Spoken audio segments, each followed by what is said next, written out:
Good morning students. ఈరోజు మన first problem, A copper wire has diameter 0.5 mm and resistivity of 1.6 into 10⁻⁻8 ohm meter. What will be the length of this wire to make its resistance 10 ohm? How much does the resistance change if the diameter is doubled? ఇది మన problem.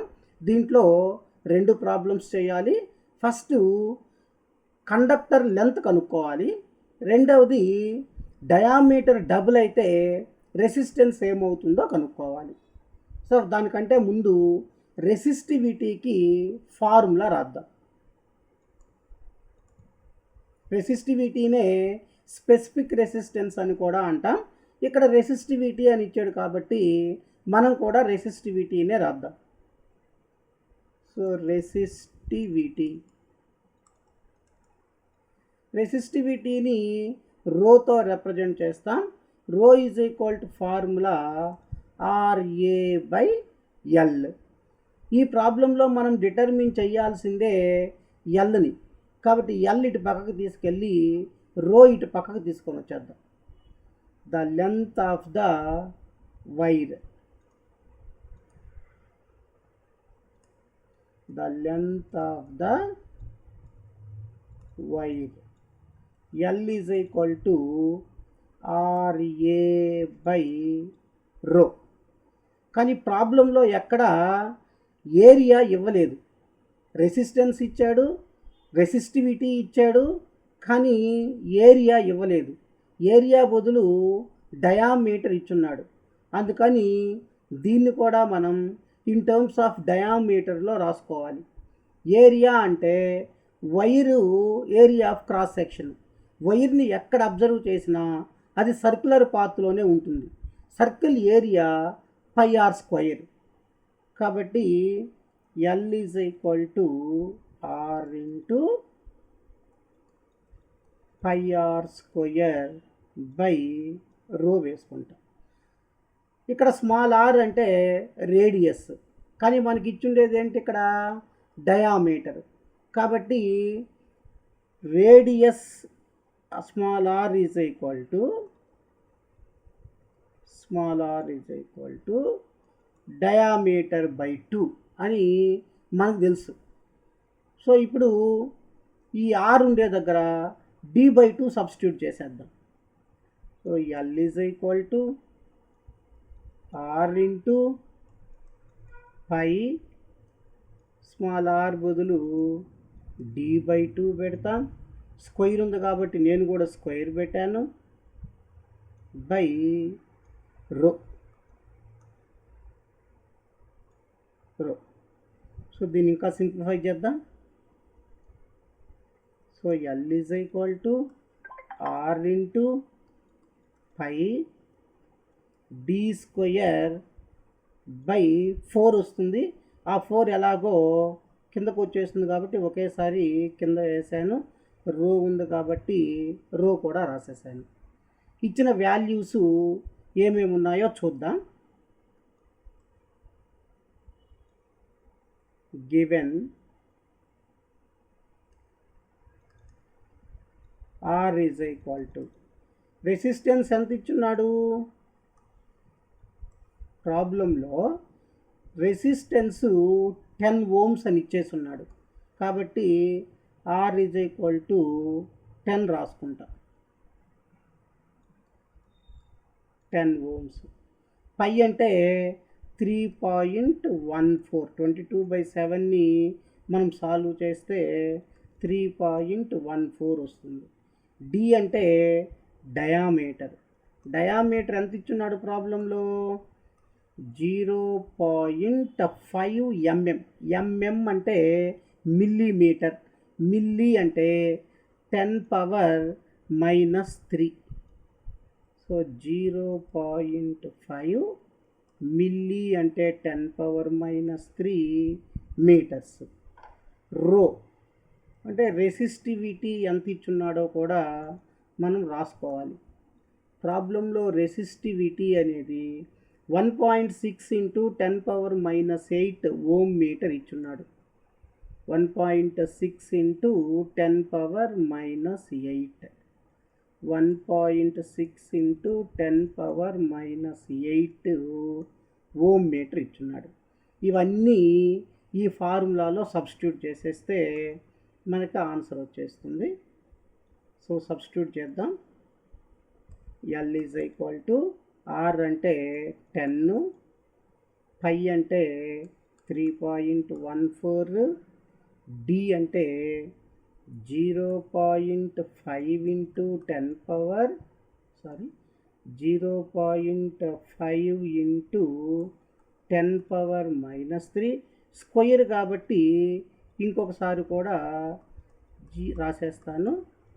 0.5 into 10⁻³ by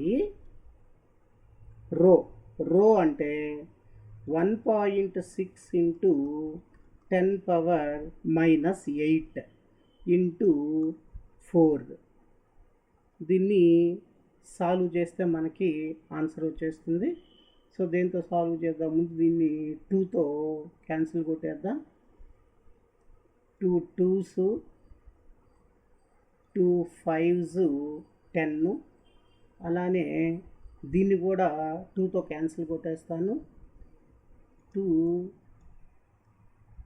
8s are 16, point ఉంది కాబట్టి point ముందు పెట్టేసుకున్నాను. 2 1s are 2, 2 పోతే ఇక్కడికి 11 వస్తుంది. 2 5s are 10, 2 7s are 14. ఇక్కడ -3 -6 అవుతుంది.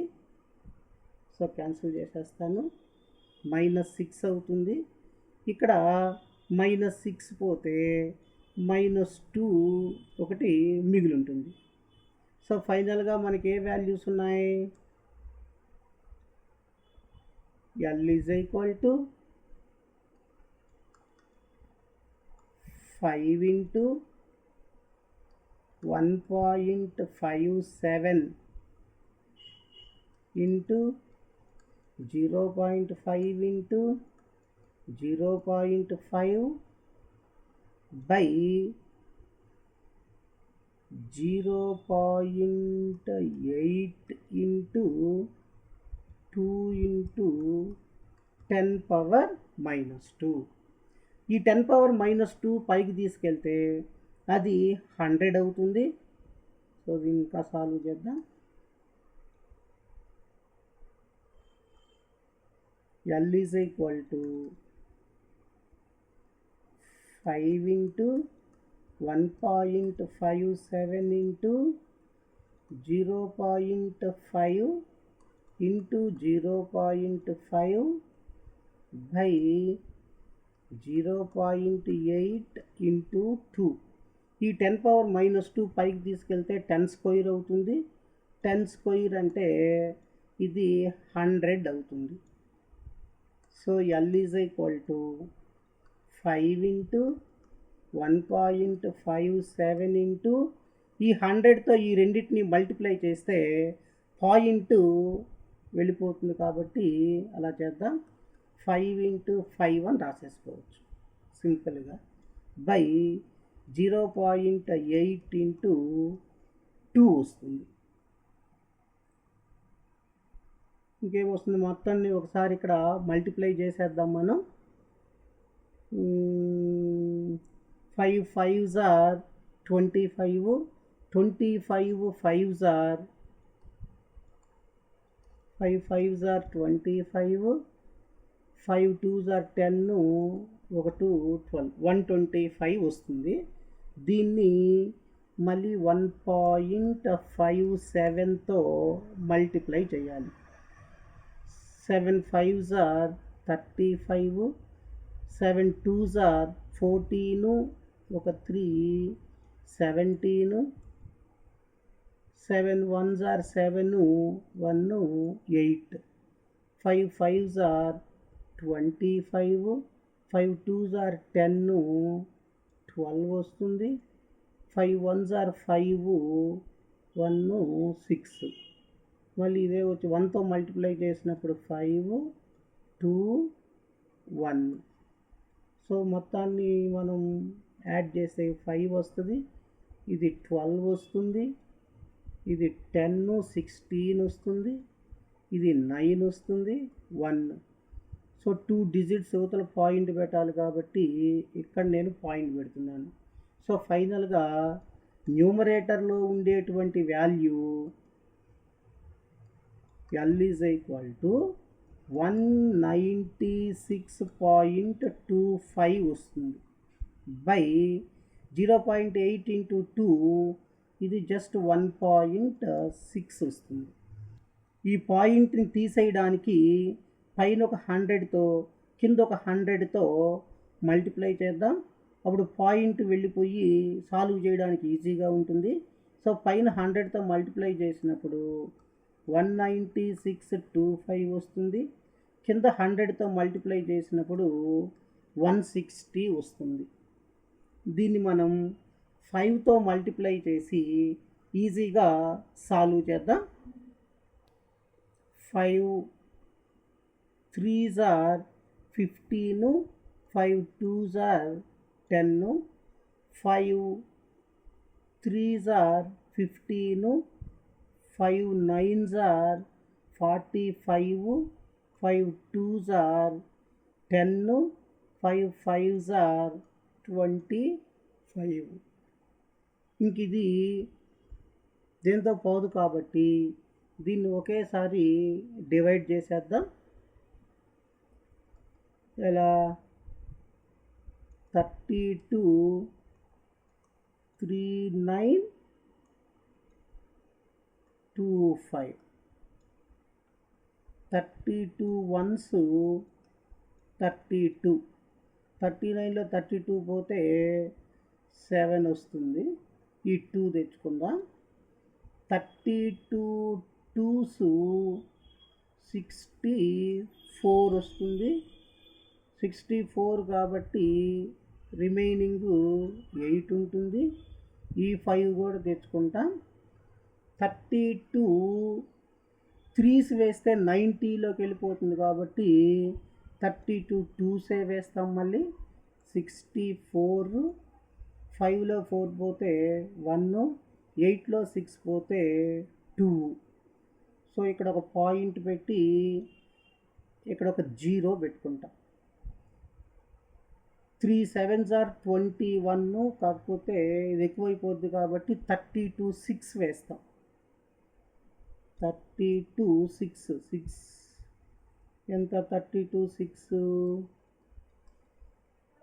6 2s are 12, 6 3s are 18, ఒక 1 19. ఓకే, సో 192 వస్తుంది. సో పాయింట్ పక్కన ఒక డిజిట్ వరకు సాల్వ్ చేసాం కాబట్టి ఇంకెక్కడ ఎంత చేసినా కూడా వదిలేద్దాం. కాబట్టి ఆన్సర్ ఎంత వస్తుంది అంటే 122.6 మీటర్స్ వస్తుంది. సో ఇలా మనం ఈ ప్రాబ్లం సాల్వ్ చేస్తాం. దీంట్లో ఇంకొక పార్ట్ కూడా ఉంది, ఆ పార్ట్ ఏంటో చూద్దాం.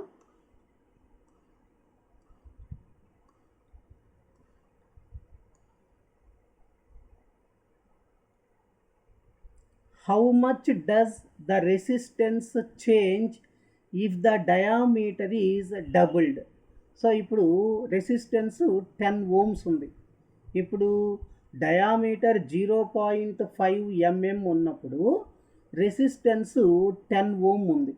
ఇప్పుడు అదే డయామీటర్ని డబుల్ చేస్తే రెసిస్టెన్స్ ఏమవుతుందో కనుక్కోవాలి.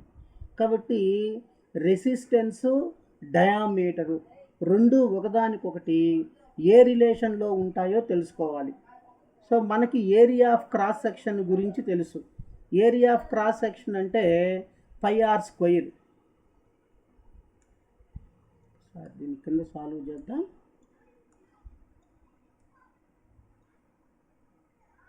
దీని కింద ఇక్కడ సాల్వ్ చేద్దాం.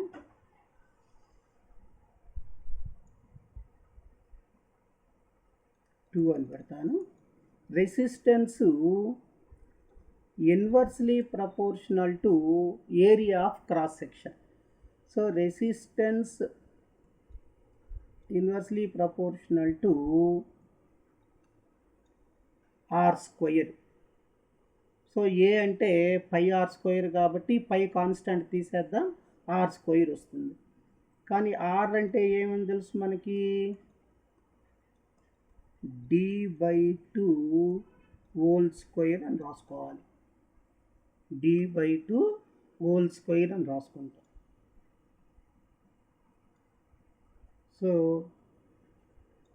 r is proportional to 1/d square by 4. So r is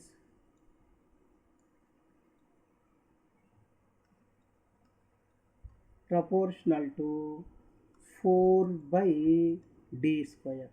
so కాన్స్టాంట్ని కూడా ఇక్కడ మనం తీసేస్తే మొత్తం మీద రేడియస్ అనేది స్క్వేర్ ఆఫ్ ద డయామీటర్కి ఇన్వర్స్లీ ప్రపోర్షనల్లో ఉంటుంది. దీన్ని మనం ఇటు పక్కకు తీసుకెళ్ళిపోవచ్చు. ఎలా రాయొచ్చు, R D square is equal to constant అవుతుంది. ఆర్ డి స్క్వేర్ అనేది ఎప్పుడైతే కాన్స్టాంట్ అవుతుందో ఈ టర్మ్స్ మనం ఎన్నైనా రాసుకొని ఫస్ట్ దానికి 1లు తర్వాత దానికి 2లు పెట్టుకోవచ్చు. ఇలా R D square is equal to R D square ఇలా రాసి ఫస్ట్ దానికి వచ్చేసి 1, ఇక్కడ 1, రెండో దానికి ఇక్కడ 2, ఇక్కడ 2 అని రాసుకోవచ్చు. మనల్ని అడిగింది ఏంటి, డయామీటరు డబుల్ చేస్తే ఈ రెసిస్టెన్స్ ఏమవుతుంది అని అడిగాడు. కాబట్టి మనం R2 డిటర్మిన్ చేయాలి. ఈజ్ ఈక్వల్ టు యువతల వైపు R2 ఒక్కటే ఉంచి ఈ D2 స్క్వేర్ ఇటు పక్కకు పంపించేస్తాను. అప్పుడు ఏమొస్తుంది, R1 ఇంటూ ఇది ఇటు వస్తే D1 square by D2 square అవుతుంది. దాన్ని ఒకేసారి D1/D2 హోల్ స్క్వేర్ అని రాసేసుకోవచ్చు. సో ఇప్పుడు వాల్యూస్ ఏమి ఇచ్చాడో చూద్దాం. R1 ఎంత ఉంది, 10 ohms అని ప్రాబ్లంలో ఇచ్చేసున్నాడు. D1 ఎంత ఉంది, డయామీటరు 0.5 లేదా డబుల్ అని ఇచ్చాడు కాబట్టి ఈ వాల్యూ వేసుకోకుండా D1 అలానే ఉంచేద్దాం, వాల్యూ వేసుకోవాల్సినటువంటి అవసరం లేదు. ఒకేసారి D2 రాసేద్దాం. సో రెండోసారి డయామీటర్ ఏమైంది, మొదటిసారి ఉండే డయామీటర్ కంటే కూడా డబల్ అయ్యింది. మొదటిసారి ఉండే డయామీటర్ ఎంత, D1, కాబట్టి D1కి డబుల్ అయ్యిందనమాట. సో D2 అనేది 2D1 అని రాసుకోవచ్చు. ఈ వాల్యూస్ ఇక్కడ సబ్స్టిట్యూట్ చేసేద్దాం. R2 is equal to 10 into D1 by D2 అంటే 2D1. ఇక్కడ D1 ఇక్కడ స్క్వేర్ ఉంది కాబట్టి స్క్వేర్ రాయాలి, స్క్వేర్ కూడా రాసేసాను. ఇక్కడ D1 రెండు కూడా క్యాన్సిల్ అయిపోతాయి. మొత్తం మీద R2 ఈజ్ ఈక్వల్ టు 10, ఇక్కడ ఏమొస్తుంది, రెండు క్యాన్సిల్ అయ్యి కాబట్టి 1/2 హోల్ స్క్వేర్ అంటే 1/4 వస్తుంది into 1/4. So R2 is equal to ఏమొచ్చింది, 10/4. 10/4 అంటే 10/4. 4 1s 4 2s are 8 కాబట్టి ఇంకొక 2 ఉంటుంది. పాయింట్ పెట్టుకుంటే 0 పెట్టుకోవచ్చు, 20 అవుతుంది. 4 5s are 20. కాబట్టి R2 ఎంత వస్తుంది అంటే 2.5 ohms వస్తుంది. ఇంతకుముందు ఎంత ఉంది రెసిస్టెన్స్, 10 ohms ఉంది.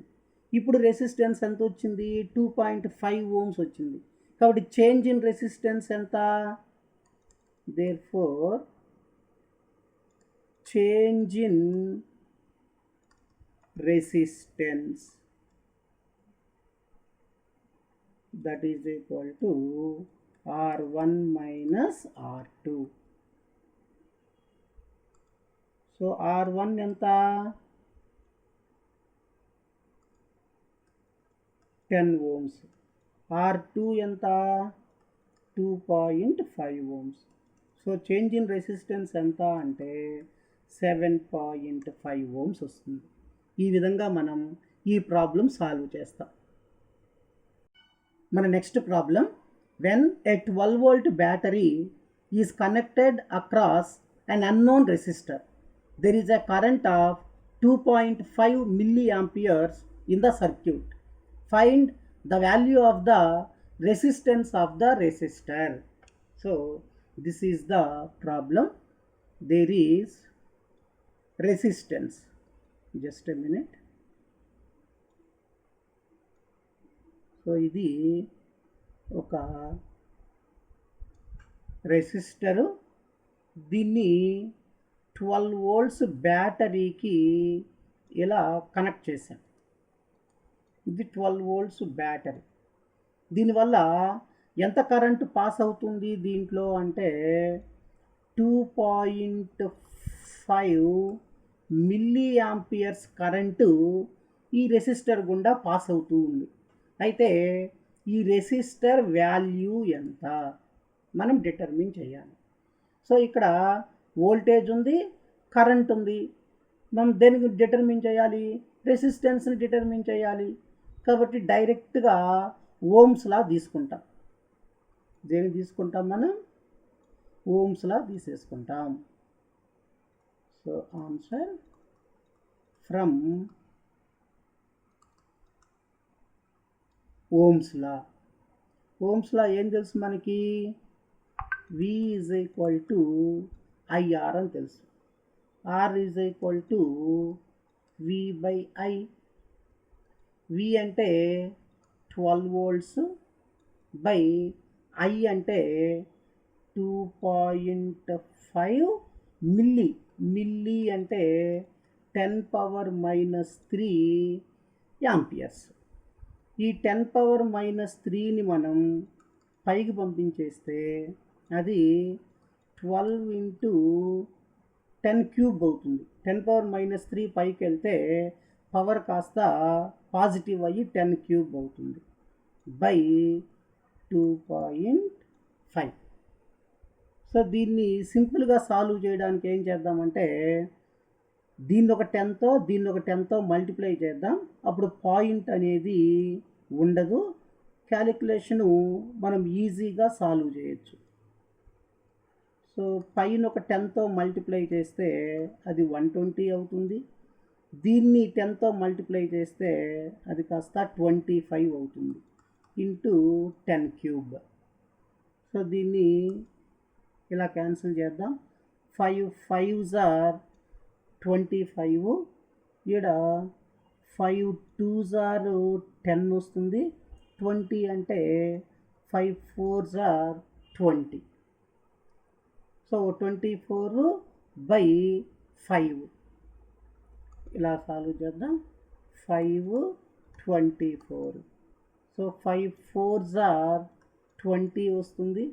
4 పాయింట్ పెట్టుకుందాం, 0 వస్తుంది. 5 8s are 40. కాబట్టి R వాల్యూ ఇక్కడ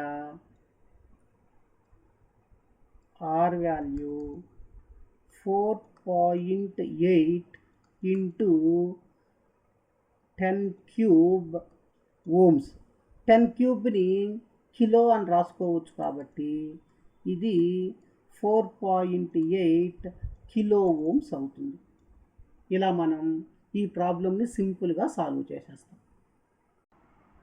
మన next problem, A battery of 9 volts is connected in series with resistors of 0.2 ohm, 0.3 ohm, 0.4 ohm, 0.5 ohm and 12 ohm respectively. How much current would flow through the 12 ohm resistor? ఇది problem. So ఈ ప్రాబ్లమ్ని ఈజీగా అర్థం చేసుకోవడానికి ఈ circuit వేద్దాం. ఇది ఒక రెసిస్టరు, ఇది 0.2 ఓం ఉంది. ఇది ఇంకొక రెసిస్టరు, ఇది 0.3 ఉంది. ఇది ఇంకొక రెసిస్టరు 0.4 ఉంది. ఇది ఇంకొక రెసిస్టరు 0.5 ఉంది. ఇది ఇంకొక రెసిస్టరు 12 ఓం ఉంది. వీటిలన్నింటినీ ఈ 9 వోల్ట్స్ బ్యాటరీకి సిరీస్లో కనెక్ట్ చేశారు అని చెప్పున్నారు. 9 వోల్ట్స్ బ్యాటరీకి సిరీస్లో కనెక్ట్ చేశారు అని చెప్పారు. కాబట్టి ఇలా సింపుల్గా ఒక సర్క్యూట్ వేసుకుంటాం. సో ఎప్పుడైతే రెసిస్టర్స్ని మనం సిరీస్లో కనెక్ట్ చేస్తామో కరెంట్ పాస్ అవ్వడానికి ఒకే ఒక్క పాత్ ఉంటుంది. కాబట్టి అన్ని రెసిస్టర్స్ గుండా సేమ్ కరెంటు ఫ్లో అవుతుంది. ఈ రెసిస్టర్ గుండా, దీని గుండా, దీని గుండా, దీని గుండా, దీని గుండా, అన్ని రెసిస్టర్స్ గుండా సేమ్ కరెంటు ఫ్లో అవుతుంది. కాబట్టి మనల్ని అడిగింది ఏంటంటే 12 ఓం రెసిస్టర్ గుండా ఎంత కరెంటు పాస్ అవుతుంది అని అడిగాడు. 12 ఓమే కాదు, ఏ రెసిస్టర్ గుండా అయినా కూడా సేమ్ కరెంటు ఫ్లో అవుతుంది. ఇప్పుడు మనం వీటి ఎఫెక్టివ్ రెసిస్టెన్స్ తెలుసుకుంటాం. వీటిలన్నింటినీ సిరీస్లో కనెక్ట్ చేశాడు కాబట్టి ఎఫెక్టివ్ రెసిస్టెన్స్కి formula, when resistors are connected in series, then the effective resistance is equal to sum of individual resistances. So R1 plus R2 plus R3 plus అన్నీ ప్లస్ చేయాలి. ఇక్కడ ఫస్ట్ రెసిస్టెన్సెస్ 0.2, తర్వాత 0.3, తర్వాత 0.4, తర్వాత 0.5, తర్వాత 12. సో అన్నిటినీ సిరీస్లో కనెక్ట్ చేశాడు కాబట్టి వాటిని యాడ్ చేసేసాం. The effective resistances in series is equal to some of individual resistances. Okay, ఎంత వస్తుంది? 0.2 ప్లస్ 0.3 అంటే 0.5, 0.5 ప్లస్ 0.4 అంటే 0.9, 0.9 ప్లస్ 0.5 అంటే 1.4, 1.4 ప్లస్ 12 అంటే 13.4 ఓమ్స్ వస్తుంది. కాబట్టి వీటిలన్నిటినీ సిరీస్లో కనెక్ట్ చేయడం వల్ల ఎఫెక్టివ్ రెసిస్టెన్స్ ఎంత వస్తుంది అంటే 13.4 ఓమ్స్ వస్తుంది. ఇక్కడ 9 వోల్ట్స్ ఉంది. మనం ఏం కనుక్కోవాలి? ఈ సర్క్యూట్లో పాస్ అయ్యేటువంటి కరెంట్ కనుక్కుంటే చాలు. సో దేని గుండా అయినా సేమ్ కరెంట్ పాస్ అవుతుంది కాబట్టి సింపుల్గా సర్క్యూట్లో పాస్ అయ్యే కరెంట్ కనుక్కుంటే చాలు. సో ఓమ్స్లా నుంచి మనకేం తెలుసు? From Ohm's law V/I is equal to R అని తెలుసు మనకి. మనం దీంట్లో డిటర్మిన్ చేయాల్సింది కరెంట్ని కాబట్టి ఈ I ఇటు పక్కకు తీసుకెళ్ళి R ఇటు పక్కకు తీసుకొని వస్తాం. Therefore current I is equal to, ఈ R ఇటు పక్కకు వస్తే V/R అవుతుంది. I is equal to, V అంటే ఏమో 9 వోల్ట్స్, R అంటే ఏమో 13.4 ఓమ్స్. సో దీన్ని ఈజీగా సాల్వ్ చేయడానికి పైన ఒక 10తో కింద ఒక 10తో మల్టిప్లై చేద్దాం. పైన 10తో మల్టిప్లై చేస్తే 90 వస్తుంది, కింద 10తో మల్టిప్లై చేస్తే 134 వస్తుంది. ఇప్పుడు ఈ రెండింటిని మనం డివైడ్ చేద్దాం. 134 90. సో ఈ 90 కంటే 134 ఎక్కువ కాబట్టి ఇక్కడ పాయింట్ పెట్టి 0 పెట్టుకుంటాను. ఎంత వస్తుంది? ఒకేసారి 6 వేద్దాం.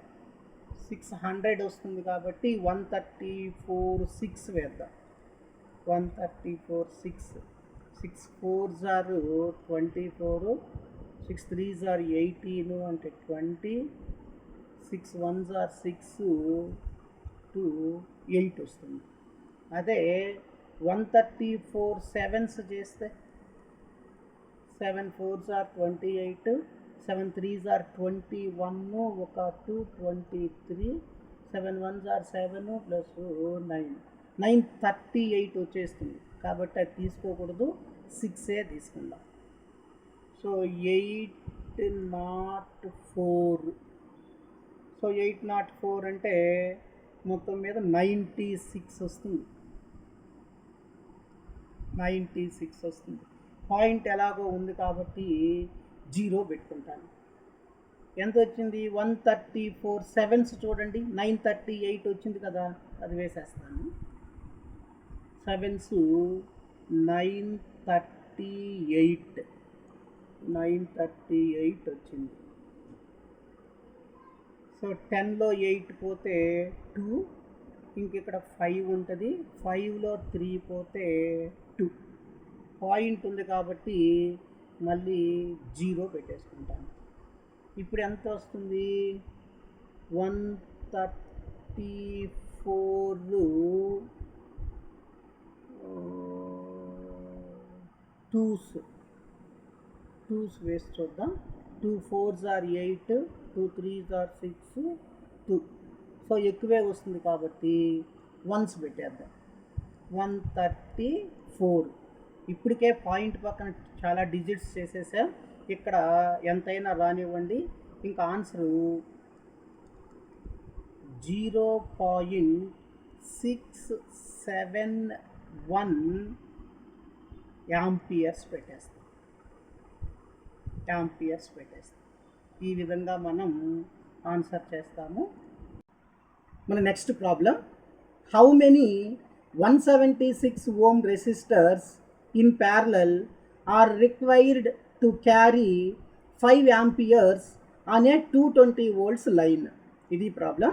సో ఈ ప్రాబ్లంలో 220 volts లైన్ ఒకటి ఉంది, దాంట్లో 5 amperes కరెంట్ పాస్ అవ్వాలంటే ఈ 176 ఓమ్ ఉండేటువంటి రెసిస్టర్స్ని ఎన్నింటిని ప్యారలల్లో కనెక్ట్ చేయాలి అని అడుగుతున్నాడు. సో దీనికోసం ఫస్ట్ ప్యారలల్ కనెక్షన్లో ఫార్ములా ఏంటో తెలుసుకుందాం. రెసిస్టర్స్ని ప్యారలల్లో కనెక్ట్ చేసినప్పుడు final formula, the reciprocal of the effective resistance is equal to some of the reciprocal of the individual resistances. The reciprocal of the effective resistance is equal to sum of the reciprocal of the individual resistances. ఇప్పుడు నేను n రెసిస్టర్స్ని ప్యారలల్లో connect చేసామనుకుందాం. అన్నీ కూడా identical రెసిస్టర్సే, వాటిల్ని n resistors తీసుకున్నాను, ప్యారలల్లో connect చేశాను. ఆ effective resistance ఎంత వస్తుందో ఫార్ములా రాస్తాను. సో ఫార్ములాలో reciprocal of the effective resistance in parallel is equal to sum of the reciprocal of the individual resistances. నేను n రెసిస్టర్స్ని ప్యారలల్లో కనెక్ట్ చేశాను కాబట్టి n టైమ్స్ వాటిని యాడ్ చేస్తూ పోతూ ఉండాలి. అలా లాస్ట్లో n/r అని వేసుకుంటాం. కాబట్టి అన్నిటినీ యాడ్ చేస్తే ఫైనల్గా 1/rp is equal to, denominators అన్నీ ఈక్వల్గా ఉన్నాయి కాబట్టి న్యూమరేటర్స్ని యాడ్ చేయొచ్చు. సో న్యూమరేటర్స్ని యాడ్ చేస్తే ఏమొస్తుంది? ఎన్ఏ కదా వస్తుంది, కాబట్టి n/r అవుతుంది. నాకు 1/rp వద్దు, ఆర్పి చాలు, దీన్ని రివర్స్ చేస్తాను. ఎఫెక్టివ్ రెసిస్టెన్స్ ఇన్ ప్యారలల్ చాలు, రెసిప్రోకల్ వద్దు, అందుకని దీన్ని రివర్స్ చేశాను కాబట్టి దీన్ని కూడా రివర్స్ చేయాలి. కాబట్టి ఏమొస్తుందంటే r/n వస్తుంది. సో n రెసిస్టర్స్ని ప్యారలల్లో కనెక్ట్ చేసినప్పుడు ఎఫెక్టివ్ రెసిస్టెన్స్ ఇన్ ప్యారలల్ అనేది r/nకి ఈక్వల్ అవుతుంది. కాబట్టి ఇక్కడ ఎన్ని రెసిస్టర్స్ని ప్యారలల్లో కలిపాడు? 176 ఓమ్ ఉండేటువంటి రెసిస్టర్స్ని కొన్నింటిని ప్యారలల్లో కనెక్ట్ చేశాడు. ఒక్కొక్క రెసిస్టెన్స్ వాల్యూ ఎంత ఉందంటే 176 ఓమ్ ఉంది. అలా n రెసిస్టర్స్ని దేంట్లో కలిపాడంటే ప్యారలల్లో కలిపాడు. కాబట్టి దీన్ని ఎలా రాయొచ్చు అంటే rp is equal to 176/n అని రాయొచ్చు. ఇప్పుడు ఓమ్స్ లా తీసుకుందాం. మనందరికీ ఓమ్స్ లా తెలుసు. So from Ohm's law V is equal to I into R. R అంటే ఇక్కడ ప్యారలల్లో కనెక్ట్ చేస్తున్నారు కాబట్టి RP అని రాసుకుంటాను. So V is equal to I into RP అంటే మనకేం తెలుసు, 176/n అని తెలుసు. మనం డిటర్మిన్ చేయాల్సిందే నంబర్ ఆఫ్ రెసిస్టర్స్ని కాబట్టి n ఇటు పక్కకు తీసుకెళ్ళి v ఇటు పక్కకు తీసుకొచ్చేస్తాను. Therefore the number of resistors in parallel. Formula ఏమొస్తుంది, n ఈజ్ ఈక్వల్ టు ఈ n ని ఇక్కడికి తీసుకెళ్ళాను, v ఇక్కడికి తీసుకొని రావాలి. I into 176/v. I ఎంత, I అనేది 5 amperes ఇచ్చున్నాడు. V అనేది 220 volts ఇచ్చున్నాడు. ఇవి ఇక్కడ సబ్స్టిట్యూట్ చేసేస్తే మనకి n వాల్యూ వస్తుంది. So n is equal to I దగ్గర 5 రాసుకుందాం, I దగ్గర 5 రాసుకుందాం, 176 అలానే పెట్టేద్దాం, ఇది 220 పెడదాం. సో క్యాన్సిల్ చేస్తే 5 1s 5 4s 20, 5 4s 20, ఇది క్యాన్సిల్ అయిపోద్ది. 44 176, 4 4s are 16 వస్తుంది కాబట్టి ఇలా చూద్దాం. 44 4s, 4 4s are 16, 4 4s are 16, ఒక 1 17, 176 వచ్చేస్తుంది. కాబట్టి 44 1s 44 4s 176. కాబట్టి ఫైనల్గా n ఈజ్ ఈక్వల్ టు ఎంత వస్తుందంటే 4 వస్తుంది. ఇది నంబర్ కాబట్టి యూనిట్స్ ఉండవు. కాబట్టి 4 రెసిస్టర్స్ని అంటే 176 ఓమ్ ఉండేటువంటి 4 రెసిస్టర్స్ని మనం ప్యారలల్లో కనెక్ట్ చేస్తే 5 ఆంపియర్ కరెంటు 220 volts లైన్లో పాస్ అవుతుంది. ఇలా మనం ఈ ప్రాబ్లమ్ని సాల్వ్ చేస్తాం.